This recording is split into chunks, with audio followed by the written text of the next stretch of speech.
Leadership is not only being a leader, but being accountable for resources, among other things. CK, well known as Charles Karondo, not only became the president of Mount Kenya University, but also was entrusted by the Kenya University Student Association, KUSO, to be the treasurer. This shows leadership, accountability, and being able to lead as a leader. We're here today on the TTL show, the Tomorrow Leader Show, to find out about his journey and his experience as a leader, among other things. Charles Karondo, welcome to our show. Asante sana. I'm privileged to host you today. Thank you very much for having me. Without going into much details, just tell us who is CK Charles Karondo. Thank you very much, Steve. It's a pleasure to be part of the Tomorrow Leader Show, and I'm glad for having me today. And Charles Kamau Karondo is my full name, also known as Karosh or CK. And to answer the question, who is CK or who is Karondo, I think it would just be prudent to start with what you just captured. He's a person who is worthy to be trusted with finances, you know. Anyway, I'm just a young, ambitious man, a student in the School of Personal Development, because I believe in my goals, my visions and ambitions, and in changing the narrative that I found when I was born, and inspiring a nation through good leadership, through building of character. And my major slogan in life has always been that in a gentle way, we can shake the world. So in a few words, I'll just say that is Charles Karondo for you. In a gentle way? We can shake the world. Shake the world, yes. Gently. Gently. Thank you so much. So, give us or tell us your journey as a student leader of Mount Kenya University, the year 2016, 2017? Yeah. Yes. Thank you. It's whenever anybody mentions about my journey as a student leader, I think I feel nostalgic about the whole event, because it's a journey that I first of all never thought that would ever be. Because growing up, I never thought I would really be a leader. Because we have an education system as a country that sometimes fails to really grow or develop what is within us. We focus on education, we focus on covering the syllabus, and sometimes our education system does not focus on building the leader within us. And sometimes maybe you are critiqued because of things that we do. And I'm saying that because going through primary school and high school, the best I thought I could be was maybe a cheerleader or leading the noisemakers lists. Be a ring leader. But I never thought that I could be a leader in any positive way. Until later when I realized that actually the things that I was doing, it is leadership that was actually working from within. So when I came to Mount Kenya University, when I joined Mount Kenya University, I served as a leader in the Christian Union in various departments up to the level of the vice chairperson. And while at it, I got into financial challenges because of my financial background. And I was not able to proceed on with my coursework as a student in Mount Kenya University. That is from 2013, 2014. So I went on academic leave. But Steve, knowing where most of us come from to join university, we usually do not have an option of going back home. And so I decided I would not go back home, but I would just hang around, find something to do, and maybe in the hope that I could manage to raise some money to finance my education, while my parents also struggled to see whether they could be able to chip in a better way. So within that period, something interesting happened, because I had formed so many friends through the Christian Union and also in class. And I was also the class rep. I was actually elected as a class rep. But I thought they didn't elect me as a class rep because they thought I was a leader, but because they called me pastor. So, you know, maybe they thought they felt I'm a little bit more accountable. And I was always in suit, you know. So during that period, when exam time came, I happened to have a lot of free time. And I had friends who were also not able to raise fees on time but at least I would manage to get money the last few days to the exam. So exam cards were introduced, meaning nobody would sit for the exams without the exam card. So for the people who are only able to pay school fees the last minute, they had trouble revising and at the same time queuing for the exam cards. Number two, we had another category of students who had fee that was maybe below 5,000, 3,000. And for me, I felt that there was no reason at all for a student who has very little in terms of balances to miss an exam. You know, you've paid maybe 50 out of 60,000 and then you miss exam because of 10,000. So I took it upon myself within that period because I had time. So I would tell these people, if you have cleared your fees and you don't have an exam card, go and study, go and revise because you have an exam. I'll go and queue for you and get the exam cards for you. And I was not charging anything. I was doing it for free because anyway, there's nothing better I would do that moment apart from helping these people. So I ended up helping a lot of people. I then started knocking on the doors at the finance office, requesting for permission for the people now who had balances that were below 5,000 and 10,000 to sit for the exams. And it's within that period that my leadership, my student leadership journey started for me. Because immediately after that, I was able to solve problems for a number of students. And the next semester, I had more students who were requesting, who were asking for a way for me to help them out to sit for the exam, maybe with a balance or with the exam cards. Yes. So with time, the people I helped became a movement.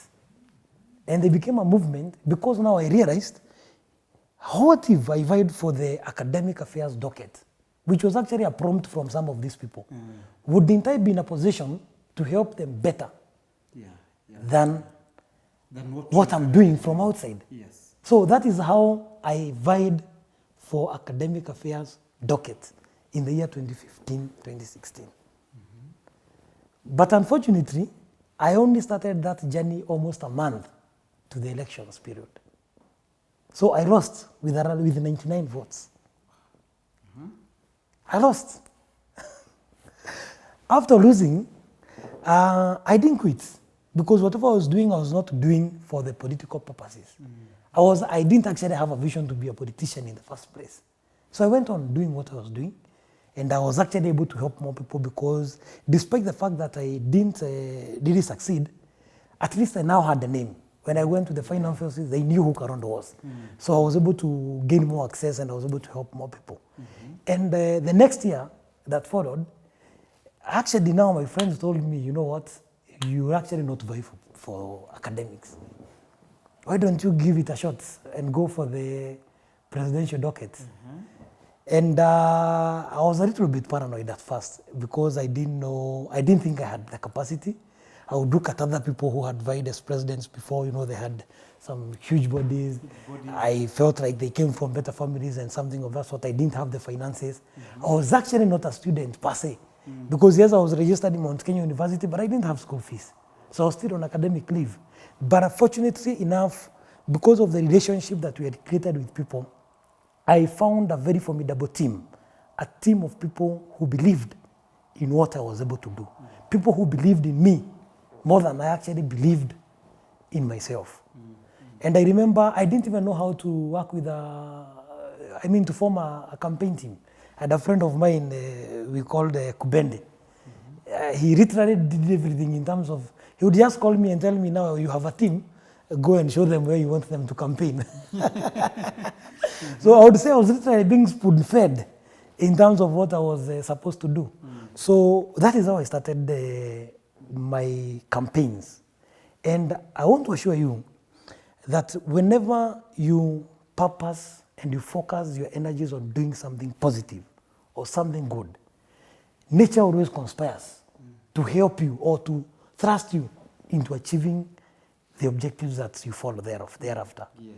Because of whatever I had started doing before, when I started my campaign journey, despite the fact that I was on academic leave, I actually did a Harambee within that year. And when I was doing a Harambee back at home, I didn't want people to know. Because I couldn't imagine students realizing that their president-to-be is actually conducting a fundraiser at home Yes. in order to be in class. Yes. But from whatever I gained from that fundraising, I was able now to get back to school. Yes. I registered because for you to vie at least you have to be in session. I registered. So by the time I was vying, I was in session. And then I used the balance to vie for that position.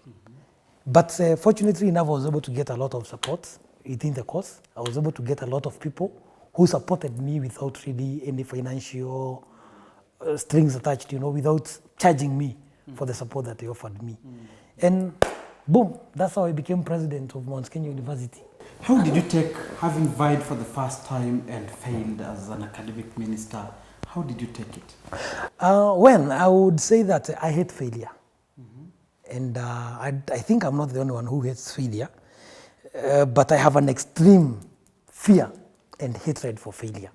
Because failure stings. Yes. And it stings where it hurts most. Yes. Because, like after having campaigned, I used some resources here and there. And actually part of what I used was my savings. And then you wake up the next day. You did not really achieve what you wanted. Your savings are gone. You meet with people. They are telling you sorry, giving you apologies, encouraging you. You count the votes you got. Look at the people who had promised to vote for you. Look at the people who are consoling you. And you realize that a good number of those consoling you probably never voted for you. Yes, yes. And I think failure, especially when you fail in a political contest, if not handled well, is something that can lead people into depression. Because sometimes you look at people and you literally imagine that everybody you trusted never voted for you. Yes. Especially when it is a secret ballot process. And again, you have to restart over. You have to restart over your life. You spent everything you had. You had plans on how to lead your life after that. But now those plans have been shattered. So it was a down moment for me, and it took time. It took time. I wouldn't say that I just failed and then the next day I was up on my feet and I was okay. No, it took time. It took some months before I came into terms, because I was actually wondering, why did I even get into that? Why did I get the thoughts of even vying in the first place? Yes. I was wondering, the people who were telling me to go for this docket, where were they? Where were they? So many questions were ringing in your mind by that time. Yes. But now how did you rise from the failure? Because it looks like failure is what made you the president. Exactly. What made me rise easily from that failure was the fact that my main inspiration from the word go was not to become a politician. Whatever I was doing was not determined by that position. Despite the fact that during the campaign period, the position had somehow gotten into my head. And I had now started thinking about what I could achieve and what I could do in that position. But later on, I had to sit down and refresh and remind myself that there is a course that I engaged, a course that I started. And this course, I had achieved a lot while I still didn't have any position. So when I reminded myself that I could still continue doing good, even if maybe I might not be able to do as much as I would do with that position of influence for the people that I was helping, that is something that I could still continue doing despite having not achieved the target that I had. That is what enabled me to rise again. And I started doing what I was doing before. I started helping students, and I maximized on what I had. Because as I told you, despite the fact that I failed, I was not elected as a minister or the academics minister. At the end of the day, more people got to know me. At the end of the day, people actually realized that I had a potential. And I actually surprised myself, by the way. Because by the time I was vying, I couldn't see how 100 people could gather themselves and vote for Karondo. Because I didn't even believe I was a leader myself. So when it came to a point and I had more than 700 votes, and actually the person who defeated me, a person who had campaigned for almost a year, won with just 99 votes. I was actually surprised. And I was like, so you mean I have more than 700 people in this institution Who know me? who can believe in me? I actually became your surprised starting by point. yes. Wow. And I said, if I have 700 and I campaign for just a month, people who believe I can be a leader. I started seeing myself as a leader. As a matter of fact, those who know me will tell me, even my dressing changed from that point henceforth. I now started dressing like a leader. Because now I knew that despite the fact that I didn't go through, I have 700 people who look up at me Yes. for leadership, who believed that this person is able to guide us, this person is able to lead us into a destination, into a place where we have been. Because a leader is a person who should understand and know and appreciate the fact that people look up to you to guide them to a place they have never been themselves. People look up to you to solve problems that they cannot solve themselves. So whenever you see even one person believing or putting their trust on you as a leader, you should appreciate the trust and the confidence that that one person has placed on you. Wow. That person believes you can do things that no other person can do, including themselves. I believe these words are really going to change the narrative of upcoming leaders who see themselves as failures. Yeah. At least they know I have one person, even if it's my mother, Yes. who believes in me. That's true. I can use that as an opportunity to change for tomorrow. That's true. Okay. Now, at Mount Kenya University, what can we remember you for? I think there's a lot to remember me with because so far so good. I boast of the fact that I'm one of the presidents who walked so majestically in Mount Kenya University, even years after I left office, because of the impact and the legacy that I was able to leave, the things that I was able to achieve. Because number one, I hated the fact that politicians used to promise a lot and deliver very little. As a matter of fact, one of my slogans when I was campaigning, I used to tell people that I would rather under-promise and over-deliver than over-promise and under-deliver. And that is actually what I did. When I was becoming president in Mount Kenya University, some of the challenges we had was we had ghost presidents. People who were very available by the time they were being elected, but disappeared thereafter. Immediately after the election? Yes. And one of the things I had promised students was availability. And if there's something I delivered to the students, was availability. Good. Number two, we had an issue where student leaders would organize for events, fun events, church events, and other kind of events. You know, when we come to the university, I always say a university, I believe university comes from the word universal. Yes, universal. Yeah. A university is a place where you come and interact with everything. Everything, everybody from all races. As a matter of fact, when I'm inducting first years, I tell them that if you think you are coming to a school in the university, you are wrong. Why do I say that? Because you went to a primary school. Yes. You went to a secondary school. Then this is not a university school. No. This is a university, autonomous by itself. Yes. But within the university, there are schools. There are schools. So when I go to the school, I pursued business management, bachelor's in business management, specializing in human resource. So when I go to the school of human resource or school of business, School of Business. I am now a student and I am there purely for academic purposes. But when I'm within the vicinities of the university, I am here to learn more than just what a classroom setup is supposed to offer. Yes, yes. Leadership and so many other things. So we had entertainment activities, secular and gospel and all other nature. We had sporting activities and all that. We had a challenge where you would put up a poster, promise students that you bring them 10 artists. And you know, students look up with a lot of expectation to see some of these artists. Yes. Because if a student does not see one of the most popular artists in Kenya today while in university, they never get that chance any other time. Yes. But then you promise to bring 10 artists and bring 2. Or bring none at all. Yes. And it is one of the things that I wanted to change. I wanted to assure students that they would get value for money. That if we organize an event, we promise that we are going to bring you Churchill it will be. And there was no two way about that. So it is something else that I changed. Number 3, and most important, there was a major complaint about Wi-Fi in Mount Kenya University since inception. Because a university is a place where people cannot be able to survive without Wi-Fi. Because it's a research institution.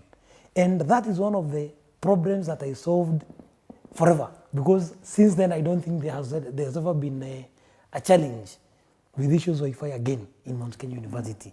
And lastly, and most important, was the great task of bridging the gap between the students and the administration. Because, Steve, and I would want to really capture this for the purposes of future leaders who are interested in student leadership. Sometimes we have this notion that becoming a student leader is becoming a guerrilla warfare leader against the administration.